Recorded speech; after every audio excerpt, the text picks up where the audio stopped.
When my grandparents bought a Macintosh SE30 in 1989, they probably didn't expect any part of it to still be in use more than 30 years later.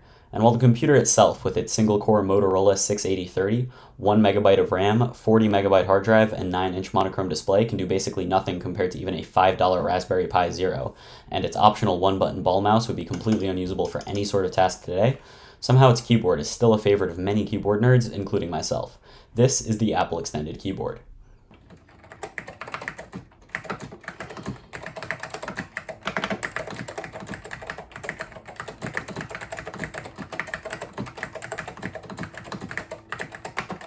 Technology is always advancing rapidly, and as a developer, I like to stay on the cutting edge.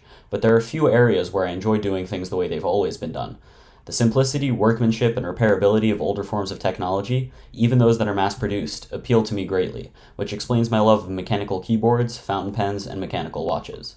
While it makes sense that tools like pens and watches, which just work on their own without interacting with any other components, are still usable today, the fact that a keyboard from 30 years ago can still plug into a modern computer and work with essentially no help may be surprising. I just use one adapter to convert the ADB interface to USB, and it's good to go. No software or anything like that is necessary. That doesn't mean that everything with this keyboard will be familiar to modern users, though. While the layout and buttons are exactly what one would expect from a Mac keyboard, apart from the absence of a function key as there are no secondary functions, some of the experience of using the keyboard is a bit different. So most glaringly is the placement of the homing keys. While most modern keyboards put bumps on the F and J keys to guide your index fingers into place, the Apple Extended Keyboard puts the homing bumps on the D and K keys where your middle finger sits. This can take a while to get used to for many touch typists, as it did for myself. The other differentiating feature is the locking caps key, which stays down whenever caps lock is active.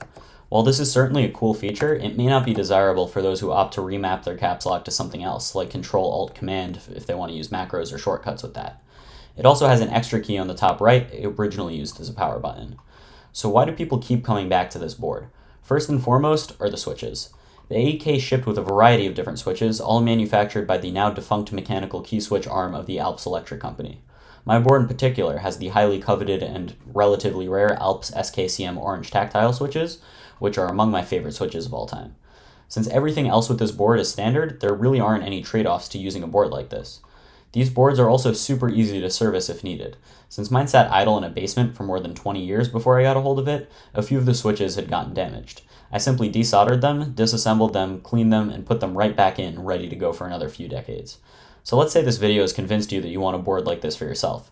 There obviously aren't available new, but there is a thriving aftermarket for mechanical keyboards like this one over at the Mech Market subreddit. Boards like this relatively often go up there for around $100 to $150. If you want the similar experience but prefer something newer, you can check out the Matthias Tactile Pro, which is available for $150. You can also go the DIY route and grab either some Matthias Quiet Click switches, which are made to emulate oranges and creams from the Alps company, or some desoldered Alps switches, which will be a bit more expensive, with oranges selling for a bit over $1 of a switch most of the time. Those switches can be paired with any Alps-compatible PCB and Alps set of keycaps to build a board that will stand out from the cherry clone boards that you see everywhere. I hope you enjoyed this quick profile of one of the more unique tools that I use every day. Be sure to like this video if you enjoyed it, get subscribed so you don't miss any future videos from me, and leave a comment down below with any old pieces of technologies that you still use and why you love them. That is going to be it for me, and I will see you next time. Goodbye.